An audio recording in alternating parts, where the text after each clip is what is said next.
Welcome to this special webinar on India's global economic ambitions and business environment challenges, brought to you by Policy Circle. I'm Anisha Nair Thapan, the host for this show. Successive governments have been making efforts to make India a global industrial powerhouse. Though India has made some strides in improving the ease of doing business, around 2,800 foreign companies and their subsidiaries closed operations in the country between 2014 and November 2021. Is there any flaw in India's business environment that needs to be fixed? Could India's low ranking on the Enforcement of Contracts Index in the Ease of Doing Business ranking affect the confidence of global investors community to invest in India?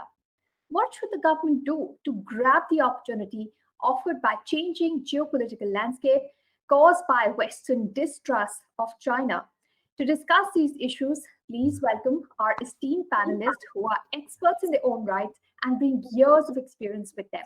Please welcome Mr. Badri Narayan Gopalakrishnan, Head, Trade, Commerce, International Cooperation and Strategic Economic Dialogue, NITI Aayog. Please welcome Mr. Pradeep Mehta, Secretary General, CUTS International, Mrs. Sunil K. Sinha, Senior Director, India Ratings and Research, and we will shortly be joined by a few other panelists, Mr. Anand Singh Bahal, former Principal Economic Advisor to the Government of India, and Krishna Sarma, Managing Partner, Corporate Law Group. They will also be joining us, but we're going to start with the discussion and they'll be joining us. So thank you all for joining us. I want to start with Mr. Pradeep Mehta. So CUTS has come out with a report which has tried to quantify the impact of judicial and quasi-judicial intervention on economic disputes and the impact it has had on growth, on GDP, and the economic consequence of this. So could you talk about this report? What did you find out, and why was this even done? What is the significance of the findings? Thank you very much. Pleased to be here to speak about one of our recent projects which we have done for NITI Aayog. Including there is a book also being published by the Oxford University Press on this. It doesn't deal with the same cases as we dealt with under the recent contract with NITI Aayog. Let me situate it in the backdrop of the classical conundrum that the civilization has been facing, is the environment versus development debate, or what is more important?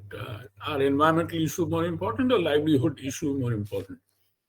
People at large, at the bottom, the common person would still vote for development because he or she is more concerned about finding food and so on. But anyway, that is, I think, a contextual statement which is important for us to understand as to what happens when many of these environmental related disputes go to the courts. The issue raised by you, Anita, was the issue about the dismal state of enforcement of contracts and pendency in judicial making. They definitely add enormous cost to running of businesses in India. And one of the facts which have been highlighted by the World Bank periodically in its assessment of India's rank on EODB. However, equally relevant, and if not less relevant, is the neglected component of judicial decisions and their unintended economic consequences. These are two different issues which we must understand and not conflate one with the other. Let me give you instances of two cases, for example. The coal block case or the 2G spectrum case, the Supreme Court cancelled all the allocations with one stroke of the pen, without considering alternatives to punish the erring parties. Or take the recent example, a very live example which happened just the other day, the demolition of the two towers at Noida. The question has been raised by some people in the media. Was it not possible to put the towers to a better use, such as old age or shelter homes, rather than to destroy a very big asset? Indeed, it is built on illegal grounds and so on. With due respect, hasty decisions create ambiguities and uncertainties in the minds of businesses and investors and can lead to what we call a chilling effect. Industry would think 100 times before expanding or investing, thereby holding back the country's economic growth. Moreover, these decisions do not strike at the core of the matter, as I was saying earlier. That is the corrupt officials who are hand in glove with the unjustly benefiting parties. Such officials often end up going scot-free and do not bear any consequences of the misdeeds. It has been reported that there are allegedly 22 government officials who had colluded with Supertech in the Noida case nearly 2 decades ago for the illegal construction. Of these, 2 have since died and 20 others are in retirement. There is some inquiry which is going on against some of these people, but we don't know what is going to happen. In any event, as I said, all the relevant colluding officials have all retired. On the other hand, stakeholders such as workers, communities, smaller suppliers, service providers, and consumers dependent on the industry in question, the whole construction industry in question, often suffer unintended adverse consequences of judicial decisions without any fault of theirs. The Supreme Court itself, in a landmark judgment, what is called the Shiv Shakti Sugar Mills, has highlighted the need to consider the economic impact of its decisions and thereby dispense economically responsible justice. This is under Article 142(1) of the Constitution of India, which requires decisions to look at things in a holistic fashion. It is with this spirit that we examine 5 decisions of the Supreme Court and the National Green Tribunal, the one referred to by Anita in her opening remarks. First was the Goa Foundation versus Sesa Sterlite Limited and others, the Goa iron ore mining case. The Hanuman Lakshman Aroskar versus Union of India, the Mopa Airport in Goa case. The third was the Tamil Nadu Pollution Control Board versus Sterlite Industries, the Sterlite Copper Plant case. The National Green Tribunal Association, Bar Association versus the Ministry of Environment and Forest, the sand mining case. And this is the sand mining issue is a ubiquitous issue all over the country and involves mafia. But anyway, and finally, the NCR Construction Ban case in the Vardhaman Kaushik versus Union of India. We estimated that during the 3 years period from mid-2018 to mid-2021, at least 75,000 persons were adversely impacted directly, and around 16,000 workers lost their jobs. The government did not receive revenues of around rupees 8,000 crores, which, if were received and invested as capital expenditure, would have resulted in positive economic impact of more than 20,000 crores. The industry lost close to 15,000 crores in revenues, and workers lost around rupees 500 crores of income. The Supreme Court judgment in the matter of Sterlite Copper Plant at Toothukudi alone resulted in a consolidated loss to the economy of more than 14,500 crores. In addition to the direct impact, around 400 business development on the copper plant, employing approximately 100,000 or 1 lakh persons, were estimated to be adversely impacted.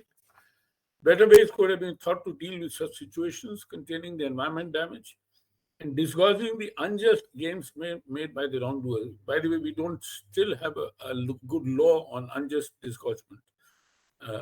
Disgorgement of unjust gains made by the wrongdoers, which we need. I mean, there have been cases. As a way forward, we recommend the judiciary to institutionalize a mechanism to undertake cost-benefit analysis of its possible decisions on an ex-ante basis. This could be done by constituting a committee of experts for collecting and analyzing evidence. Experts would be across the broad stream, identifying erring parties, and supporting the court in reaching a balanced decision.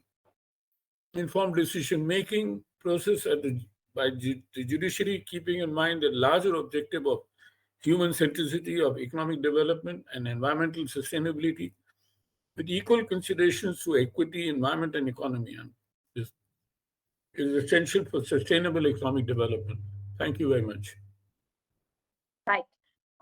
Mr. Patin Narayan, I'd like to come to you. Now, our constitution lays down separation of powers between the executive, the legislative, and the judiciary. Mr. Mehta has dwelled upon the role of the judiciary and the impact it has had, some of the decisions in some of these cases of economic interest. Now, how does the government view this? Can the government do something, make laws simpler, increase the capacity of judicial and quasi-judicial bodies so that resolution happens quickly, or is there really a need to have experts, subject matter experts attached to the judiciary so that an important cost analysis can be done? Because the judges do ponder upon the question of law, and they do see what's within our constitution and fair to everyone. Yeah, thank you, Nisha, and thank you for the comments from the fellow panelists. First of all, law is a very complicated subject, and particularly in a diverse and large country, democracy like ours, it is critical not only to provide justice, but also to ensure that there is a feeling among the people that the justice was served. It's not just provision of justice as it matters in technical terms. So carrying out such a burden and delivering justice to millions of people is no easy undertaking. So the higher judiciary in India is progressively dealing with exceedingly complicated issues in various spheres like law, economics, environment, technology, intellectual property, competition, privacy, trade, and several other sectors. Furthermore, we also have a widely held social notion that there is a lot of corruption in the country. As a result, there is a lot of obligation for providing justice and creating a sense of fairness. And this obligation relies heavily on the judiciary. So now, in this kind of circumstances, given the kind of pressure that the judiciary has, there is also a widespread belief that the judiciary plays it safe by ignoring the economic repercussions of decisions, and that is actually quite clearly, captured in this wonderful report by Pradeep Mehta and his team for NITI. This, has a lot of repercussions, and repercussions not only entail risk in terms of reducing a lot of jobs, large number of jobs, and potential job creation, and also a substantial quantity of current and potential investment. Even the subject that I deal with predominantly, which is international trade and international investments, trade agreements, and so on. This is an important issue. Many countries are looking for investment protection and so on. So this has a ripple effect across the economy, and like most of the difficult things that happen at a macro level, the poor bear the brunt of the burden mostly. So even in 2021, an assessment by MOSPI, Ministry of Statistics and Program Implementation, according to a study done by them, around 483 infrastructure projects over rupees 150 crore or more, each of them having a ticket size of that, face cost overruns, and 504 actually face delays. So the total initial cost of implementation of the around 2,000, I think, 1,781 projects to be precise, was about 2.2 lakh crores, and no, actually 22 lakh crores, actually 2.2 million crores. and their expected completion cost is expected to be 27 lakh crores. So it is like almost 5 lakh crores worth of cost overrun, which is actually around 20%, 19.4% of the original cost. So this actually comes from a report from MOSPI in July last year. So to put things in perspective, this 4.43 lakh crore is equivalent to the defense budget expenditure for India for this fiscal year. It's almost the same. The principal causes of such delays are legal obstacles deriving from land acquisition and forest and environmental clearances and so on. So there are many examples, and Pradeep talked about a few of them. So I don't want to get into all these specific details, but broadly there is a widespread anxiety apart from these delays among the executive against the 3Cs, as we call them, courts, CBA and CBC. So the decisions made in good faith for the greater welfare of the public may actually land sometimes capable officers in legal quagmires and demoralize the administration. So this leads to a lot of important activities that have to be carried out getting stuck. Mining is a good example there. We have a lot of examples there in Goa and many other states, so and also there are also some cases in the recreation industry, hotel industry, banking sector, and so on. So, however, we should also note that we are not talking about a trade-off between justice and growth. So this is not an argument about justice versus growth. Without a doubt, significant public wrongdoings like bribery and long-standing corrupt practices, all these things do harm the rule of law. We really have to look into them. Citizens' faith and trust in institutions are based on treating the public officials the same as everyone else in the eyes of the law. However, the key precedent that should be applied as a long-term roadmap and framework is a case between Shiv Shakti Sugars Limited and Sri Renuka Sagar Limited. In this particular case, the court observed that the economic impact and effect of a decision should be kept in mind, and critically, the court needed to avoid, in very specific terms, a particular outcome which has a potential to create an adverse effect on employment, growth of infrastructure or economy or revenue of the state.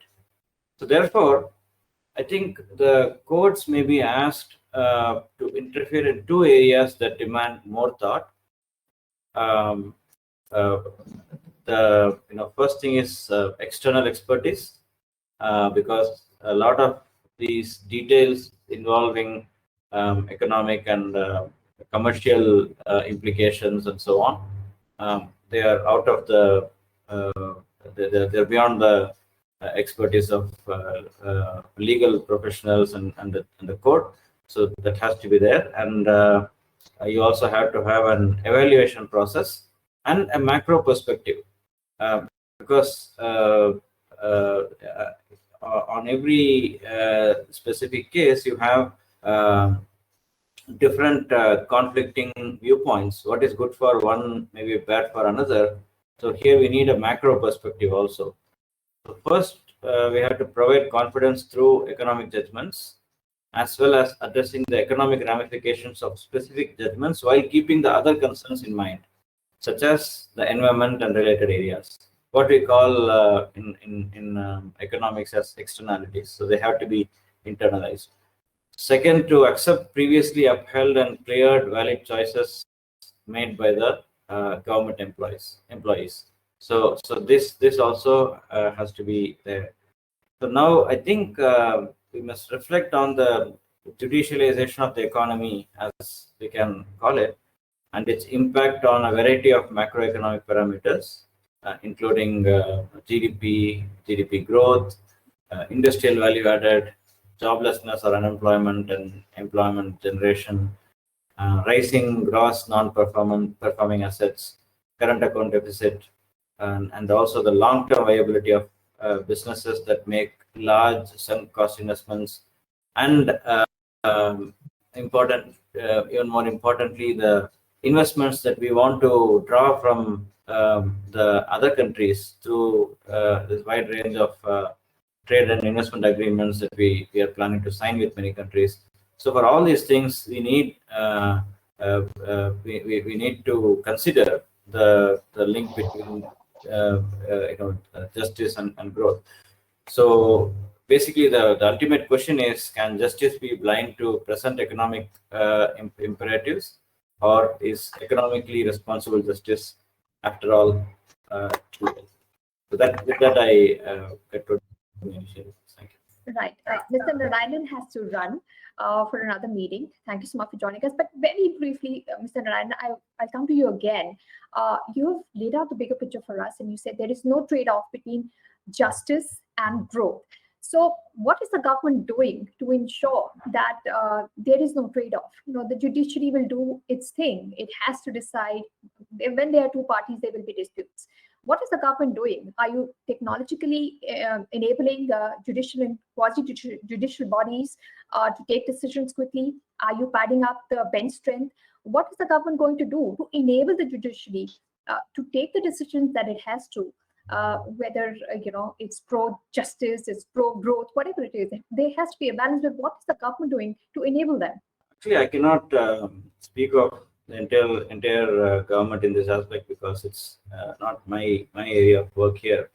But broadly, I can say that what I mean to say is there should not be any trade-off between justice and growth. So justice and growth are both required. They're both like two eyes, and we have to ensure. So we have to ensure that there is no trade-off. We cannot be in a situation where, in order to deliver justice, we have to compromise growth. So on that. As far as I can understand from my other ministries and other colleagues in the government, there is a lot of effort to expand the judicial capacity, and we need to have more judges, and also increase the efficiency of courts, and so on. So these are all going on. But yeah, definitely there is a lot of scope given the size of a country, given the increasing number of cases and so on. We need to look into this, and I'm sure definitely we are also working on a vision for the country for the next for this Amrit Kal for 2047. This is also one of the very important aspects to increase the judicial capacity, to look at some of the points that I also raised before. So these are all part of the plans in the future, and also going on on a continual basis. Right. Ms. Sarma, you've been listening to our speakers here, and I don't know if you're getting the impression, but some of us may be thinking, oh, the judges are bad guys. They don't consider economic interest. They don't consider livelihood. They are just looking at justice. Is that true? Are judges too focused on doing justice or showing to be doing justice? Do they not know what is the economic cost? Do they need more help? Why does it take so long? I was listening very, carefully to the previous speaker, and I agree to a lot of extent that there should not be a trade-off between growth and actually doing justice. So let me just speak a little bit from my experience. I am a, business lawyer and represent a lot of companies in the life sciences area. So what my experience has been that in most of these cases which relates to, say, patents, intellectual property, or if it is like, say, pricing related issues, we find that the courts tend to go with the larger public interest. Okay, despite the merits being truly prima facie, perhaps being in favor of the one who has gone to the court in the first place. So we find that through the court system there is a certain business uncertainty, and it also doesn't give like an investor confidence. One of the reasons is that it takes a very long time from the court of like in a first instance through to the appeal in the Supreme Court. It can minimum take you between 12 to 15 years to get a quietus in any case. So that's the time thing.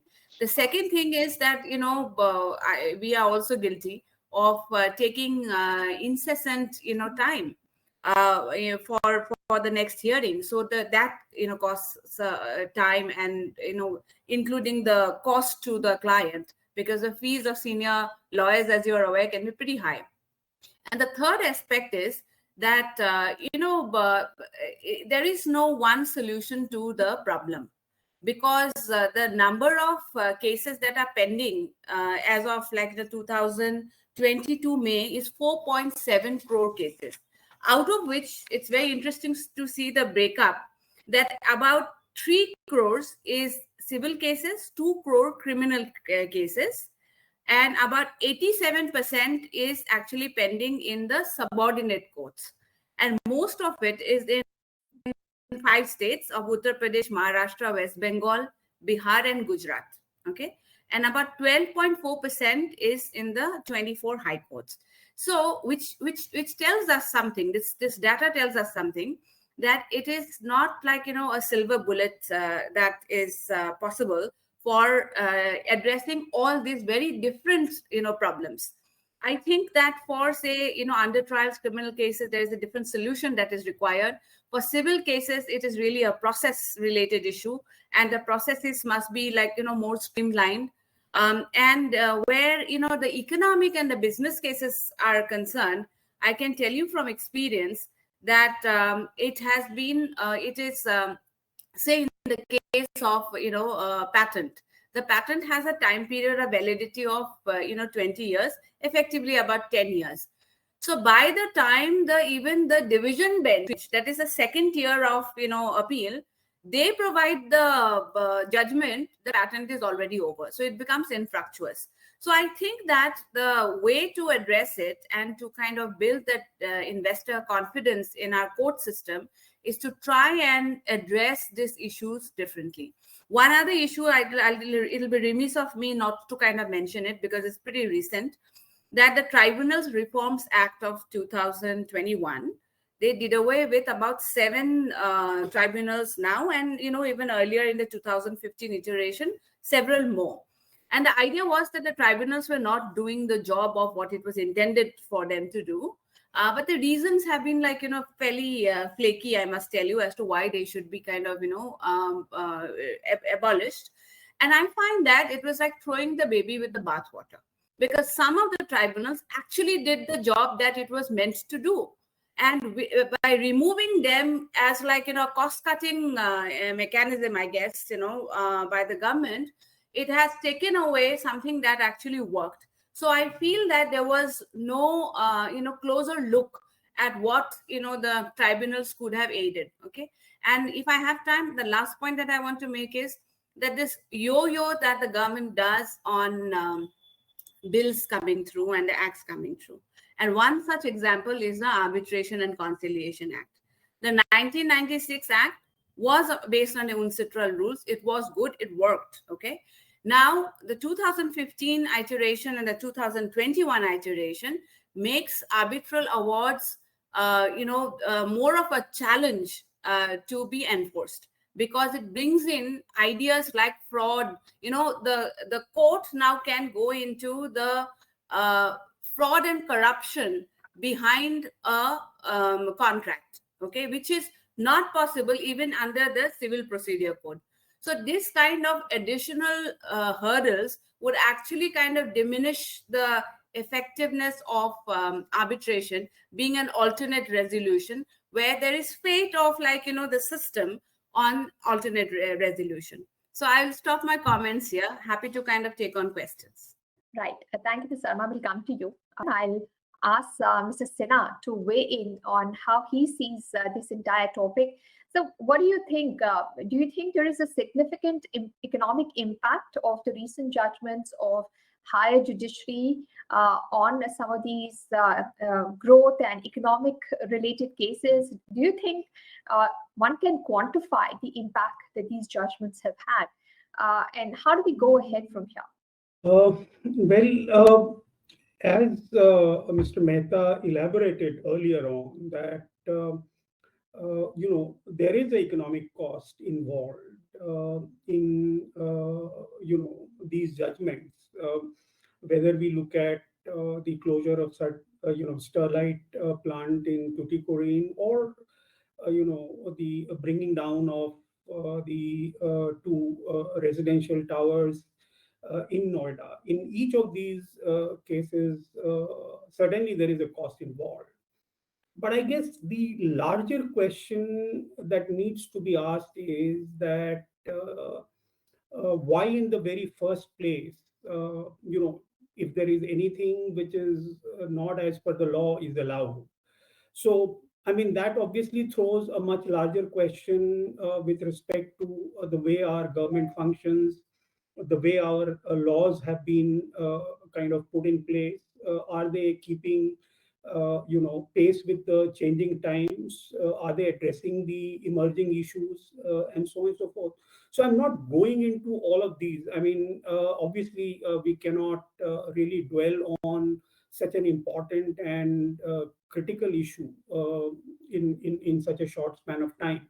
However, what I want to really state here is from my own experience being part of a rating agency, where we do a lot of ratings of different issuances done by different companies. One of the way to look at this is, a lot of these, contracts are given out by NHAI to the private players to construct roads. And we all know that, this is a crucial and a critical area for the country, particularly from the point of view of, accelerating the growth and development. But we have also seen in the past that a lot of commercial dispute would emerge, and it would eventually end up in the courts, where the time taken to settle these issues would be much longer. So what has happened in the last couple of years is that the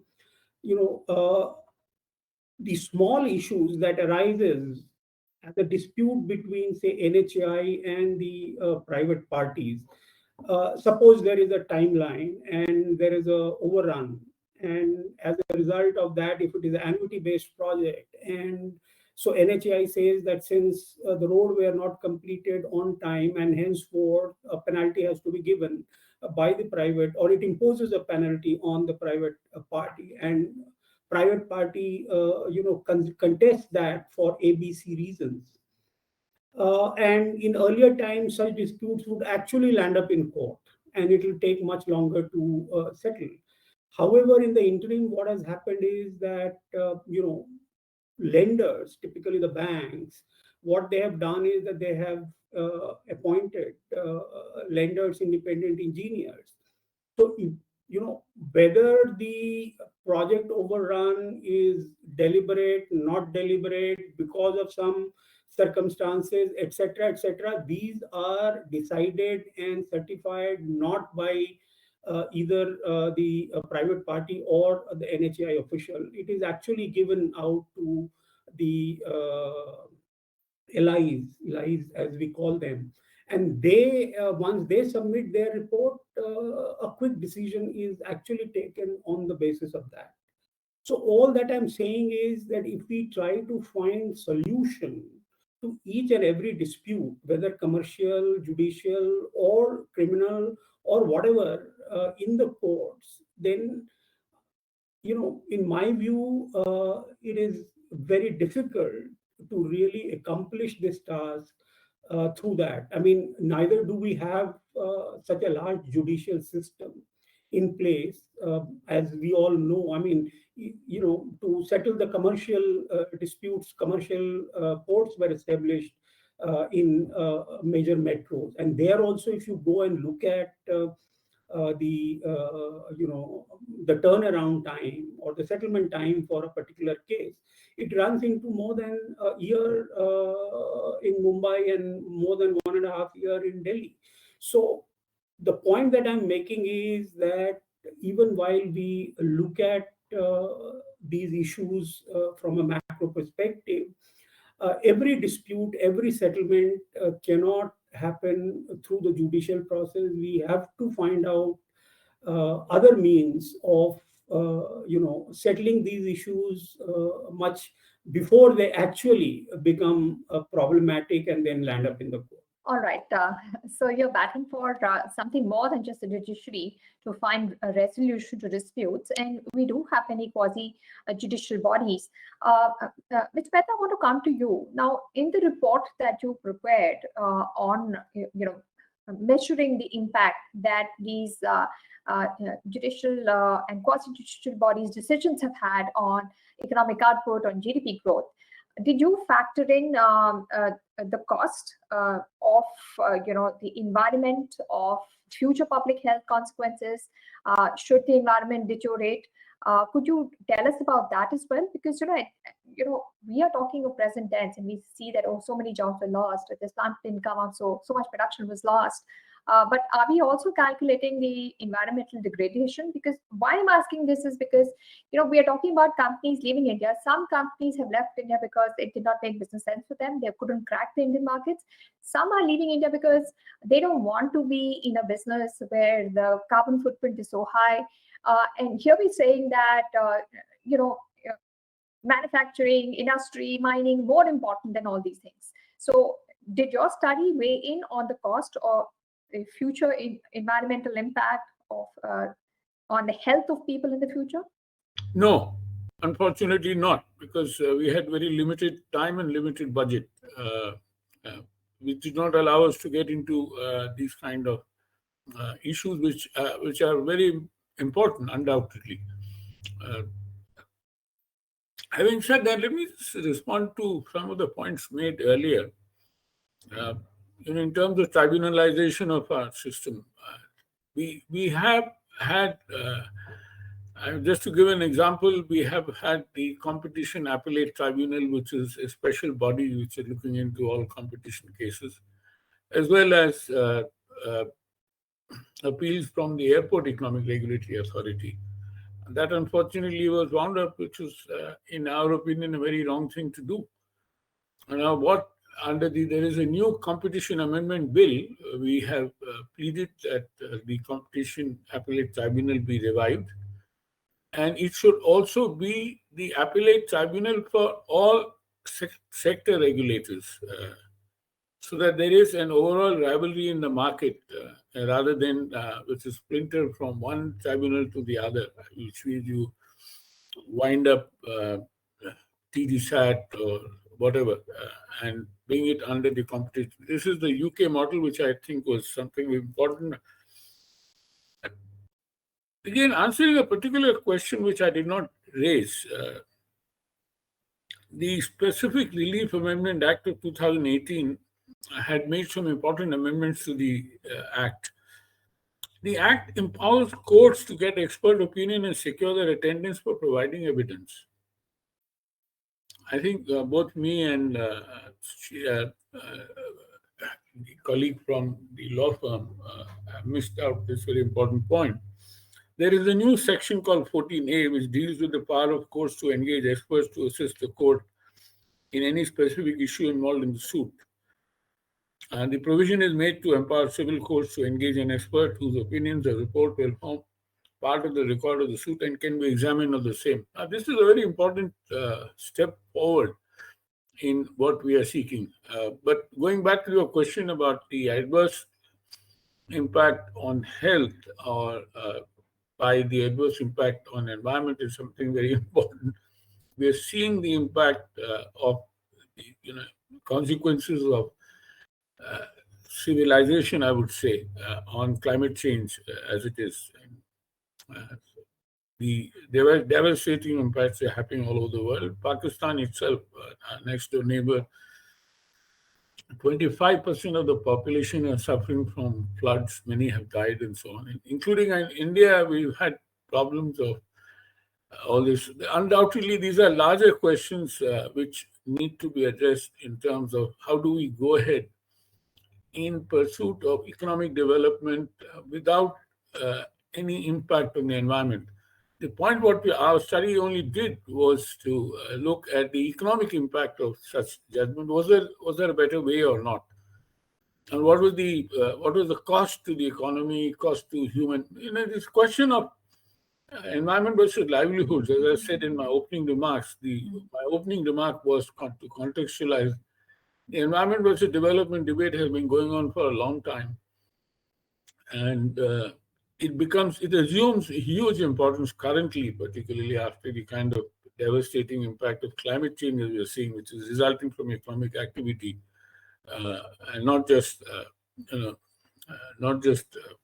population growth itself is something which is causing a lot of adverse economic impact and environmental impact and adverse health impact. Now, so we'll get into then the larger sphere of and not being able to then proceed anywhere at all. But as I said again, let me reiterate: as far as the common person on the ground is concerned, he or she is concerned with the livelihood, getting 2 square meals a day.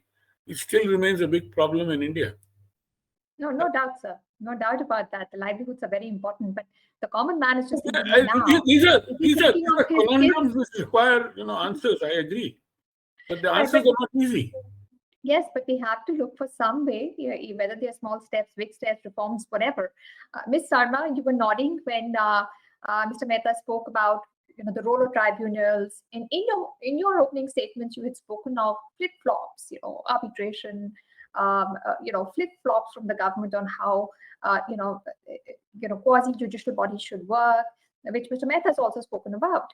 But even if you have quasi-judicial bodies, to take off the load from the judiciary, in the end, the buck stops with the judiciary. You had the NCLT, and we thought, wow, the IBC is going to solve so many of these problems because we have a body, NCLT, which is going to give us a decision on what to do with companies that are near bankrupt and how they should be resolved. But in the end, all the cases go to the Supreme Court. And what we were hoping, the timelines that the bankruptcy court started with, they're not being met. Secondly, the tribunals are not staffed. They don't have bench strength. And then what Mr. Mehta said, you have a tribunal one day and you take it back, and we're all lost. So what's the way ahead here? So again, from experience, what I have seen is that the appeal processes must be more streamlined because the high courts are courts of record, so you cannot take away the writ jurisdiction of the courts. There will always be a possibility that from a tribunal order you will go to the high court in exceptional circumstances, which is a writ. Otherwise, it should be like an appeal, the tribunal decision, and then you can only appeal to the Supreme Court. So that was being circumvented by litigants going to the high courts for every little thing. So this was one problem. The second problem was also in the case of, say, intellectual property appellate board that got dissolved recently. We find that the expertise was not available with the tribunal members. Say if it was patent, there should be somebody who had has the technical background to be able to take care of issues relating to patents, and that was also missing. But this doesn't mean that you abolish the tribunals. You fix it. You fix the problem, and I really like Mr. Mehta's idea that you make a appellate board in the competition law for all the regulators as well, so that it becomes like the omnibus one, which kind of can look at the sectoral issues as well.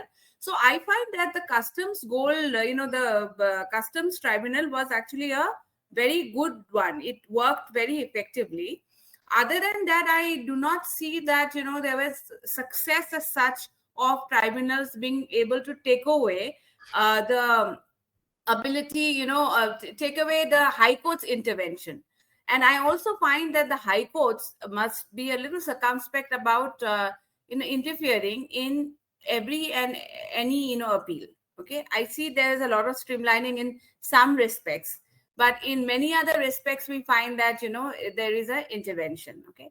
The other issue is, of course, about, High Courts there are 5 High Courts in the country that have original jurisdiction.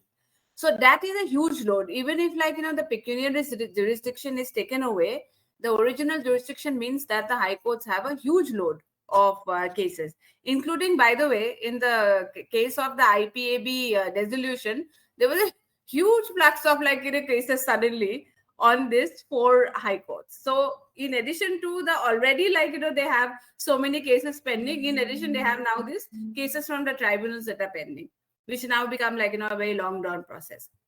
So, Ms. Sarma, how do you get over this lack of expertise? Now, you're saying the tribunals are for specific sectors, for specific issues. You don't have qualified people manning these tribunals. And Mr. Mehta is saying that the law provides for the judiciary to be, assisted by those who are well informed and knowledgeable about this. Yes. So, how will this go on? You can't staff the tribunals with smart people. Where will you find these smart people to help the judiciary? And do we need those? The experts, usage of expert and expert evidence is not new. Even before the law came into place, courts like the Delhi High Court were bringing in experts and taking the opinions. Okay. So I do a lot of, this patent infringement cases where it is like a norm that an expert would give, because it's such specialized areas of, either biologics or thing that it's not possible for, a generalist judge or a generalist lawyer for that matter to bring in evidence and appreciate evidence. So it is there. I think you have to codify. I mean, from practical experience, I find that somewhere we have to bring in a little bit of discipline in terms of how we do the initial process before the case is ready for arguments. That process itself takes minimum of 2 to 3 years. And that can be taken absolutely off the core, hearing process. That can be done at a level which is perhaps at the registry level completely. And you actually come in only when the case is ready for hearing. You will take away a lot of the load from the court. So this practical solutions, and as I mentioned, the huge backlog of cases are very interesting, the data, because 87% is in the subordinate courts, and out of which the majority is in just 5 states. Criminal cases are more, civil cases are less. So to address those issues, you need different, mechanisms than what we are talking about. We are now talking about more to go back to the topic that we're discussing, India's global economic ambitions and business environment challenges. So we are talking about substrata of, the bigger problem. And I believe that while, you cannot reduce everything to the lowest common denominator, it has to be several pronged in a way to address it. I can tell you that I represent a lot of these multinational companies. They feel that, getting in the court system here is next to impossible. It's either the court, the regular, litigation, or the arbitration. Because arbitration, the experience has been, if it is a government, the gentleman here mentioned the NHI issue. I can tell you that in any arbitration, if the government is on the other side, they by force, because of CAG and all that, by force, they will keep appealing. So there was a case that we started in 1996. It finished in 2016. And the award was given in 2001. And the government, went to court to torpedo that award. And that decision took till 2016. So you can imagine that how long it takes for a case to come to a quietus. That is definitely very, very frustrating for companies looking to, work and grow in India. Ms. Kumar, the opportunity of the Indian market is undeniable. You cannot ignore it. We have demographics in our favor. We've got rising per capita income, and companies would want to come here. In your experience, do these niggling issues of enforcement of contracts really prove to be the deal breaker for some of these companies weighing investments in India? Because there is a lot of now from the government post-COVID, there's a lot of emphasis on self-reliance, on entrepreneurship. Do we really need foreign capital? Do we really need their technological expertise? Can we do it on our own? Certainly. I mean, while we cannot, say that the homegrown expertise is not required, it is certainly required. But to expect that all the expertise that is needed to really meet the aspirations of India can be done domestically is also not possible. So you need a fair amount of balance between the expertise that is available and the kind of expertise that you can actually bring in from outside. The same goes for investment also. There is a lot of investment which can be retained in India, and sometimes when they flow out of the country can certainly be retained in India and can be very fruitfully used. But obviously you need a kind of a macroeconomic environment where they feel that not only their capital is protected, but at the same time they are going to get a fair amount of return on them. But at the same time, given the fact that the kind of capital that is required for a country to even, I mean, if you are dreaming of a 5 trillion economy, then the kind of capital investment that is required obviously cannot be met simply out of the domestic savings. A large part of that has to happen from the foreign capital. Now, the question that you asked or posed is that is the current environment conducive for these investment to flow in? To that, my question, I mean, my answer is that certainly, when you look at India, vis-a-vis many other destinations where these capital can go in, we have improved our system, and as you rightly said, the demographic, composition of this country is such that the next 25 years will continue to be driven by the demographic advantage. So when some people ask, will India get into a kind of a recession the way today some of the advanced economies or USA is staring at?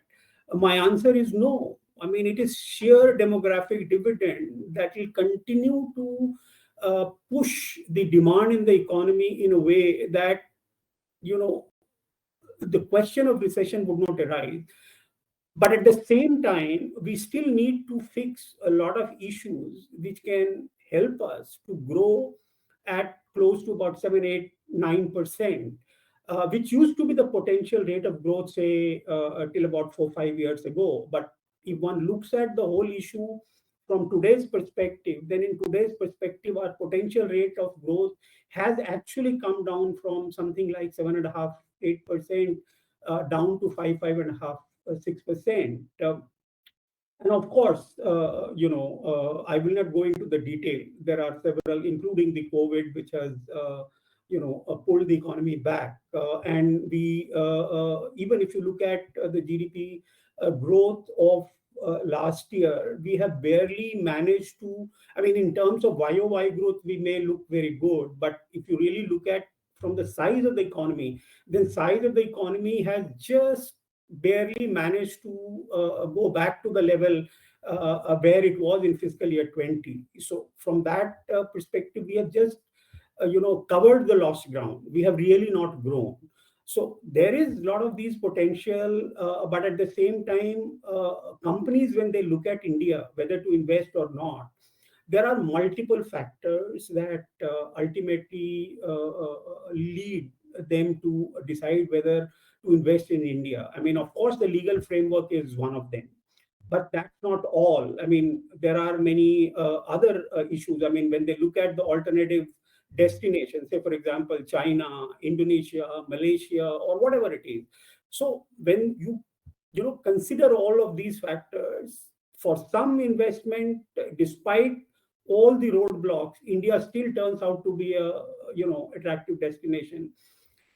Maybe for some it is not. So what we need to do as a country is that really find out that how can we improve some of those areas where we still lag behind some of the competitors. And here I would fully agree that the legal framework certainly needs uh,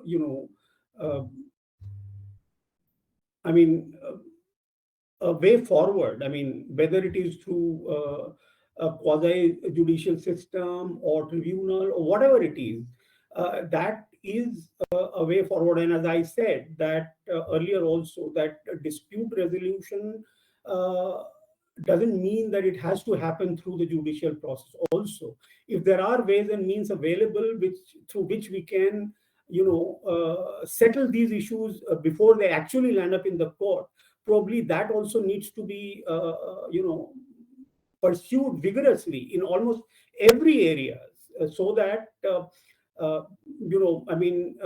burden on the courts are lower, the disputes are settled much earlier, and so on and so forth. So I mean, in my view, a lot of work needs to be done in a lot of areas. But having said, India, given its demographic dividend and the fact that it is still a largely domestic demand-driven economy, it will continue to attract investment, irrespective of the ground situation. Right. Mr. Mehta, do you see any low-hanging fruit that the government can seize upon and fix? Because, you have the technology and the know-how to send a mission to Mars, but you can't fix your red tape. I mean, I find that hard to believe. Is there something holding us back from fixing the red tape? Because in India, you could be jailed for being a businessman. If you don't comply, you could be jailed. The factor of risk aversion in a bureaucracy is very high. Let me give you the recent example of a former coal secretary, H.C. Gupta, facing a number of jail sentences for some misdemeanors which happened during his time as secretary.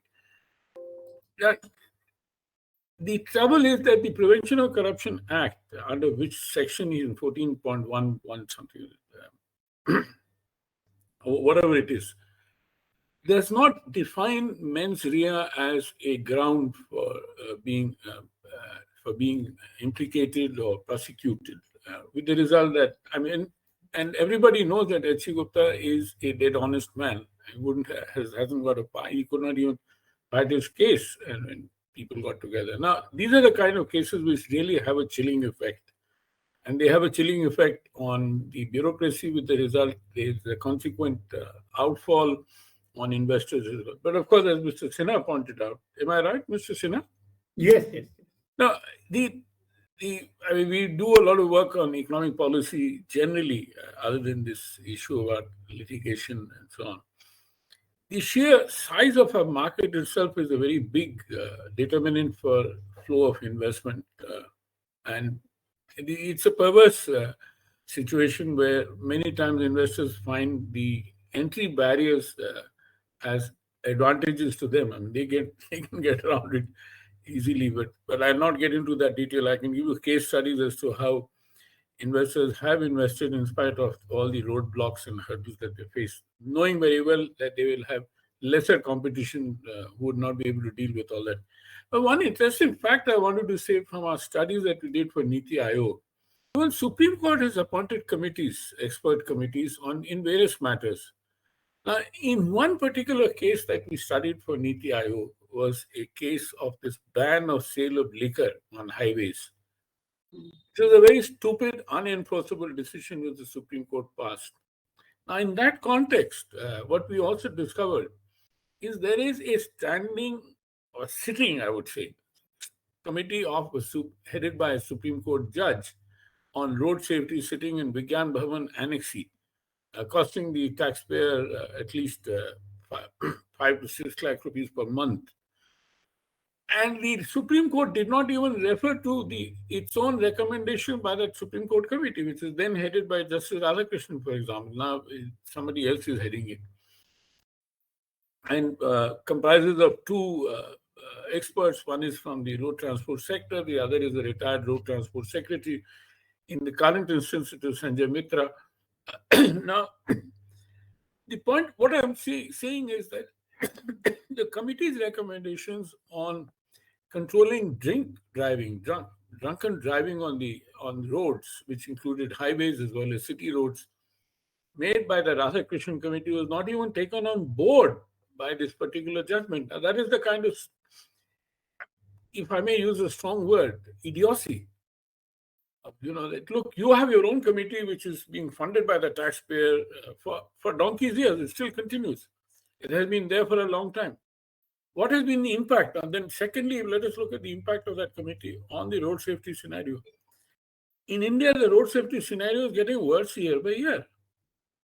In spite of the best efforts being made by a very dynamic minister, Nitin Gadkari, got that Motor Vehicles Act passed through very great difficulty in order to create more disincentives for undisciplined driving. But we don't know where it is going. Now, coming back to the larger point which was made, is that, as I said, I mean, investment flow will continue to happen. There would be hurdles, as I said, and people know as to how to get around them and deal with them. I mean, if you go and talk to any small-scale industrialist in India, forget a foreign investor, he or she will tell you the kind of troubles that they have in order to deal with the system. There is corruption at every level. I'm not talking at the entry level. The tragedy with the World Bank ease of doing business is it only deals with approvals and entry-level issues, but not the running issues. Every time you have to pay the inspector some money in order to ensure that you are able to serve. So these are issues of, and mind you, I mean, this has been increasing exponentially, in spite of the fact that the Honorable Prime Minister said, "Na khaunga, na khane dunga." Khane ki pratha to aur badhti ja rahi hai. In the Twin Towers is a living example of the height of corruption. 22 officials involved with that kind of thing. In front of you, a rising illegality is happening and nobody is stopping it.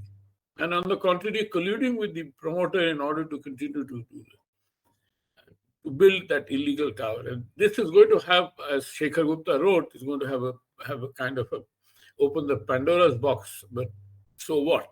Let it open the Pandora's box, which may in fact disincentivize foreign investors, may not disincentivize domestic investors. Thank you. I would like to thank both of you for joining us, as well as our other participants who have joined us. We've had a very interesting discussion, and thank you for weighing in with your thoughts on this very important and crucial matter of how India's global economic ambitions and business environmental challenges can be overcome, and India can emerge as a force to reckon with in the global economy. Thank you to Mr. Mehta, to Ms. Sarma for joining us, and I'd like to thank our other participants, Mr. Pati Narayanan and Mr. Sunil Sinha for also joining us and weighing in with your opinions. Thank you all for joining us. From Policy Circle, I would like to thank you all for joining us and giving us the important issues that need to be dwelt on and resolution need to be found out. Of course, it will not happen in a day. Things will fall in place. But if we are seized of the issues that are in front of us, we will take action perhaps to solve them. And of course, there is optimism that despite all the niggling issues, India's shared demographics will see us grow faster than other nations and perhaps achieve the ambitious targets that policymakers have set for themselves. Thank you all for joining us. It's a goodbye from me. Bye. See you again. Bye-bye. Bye.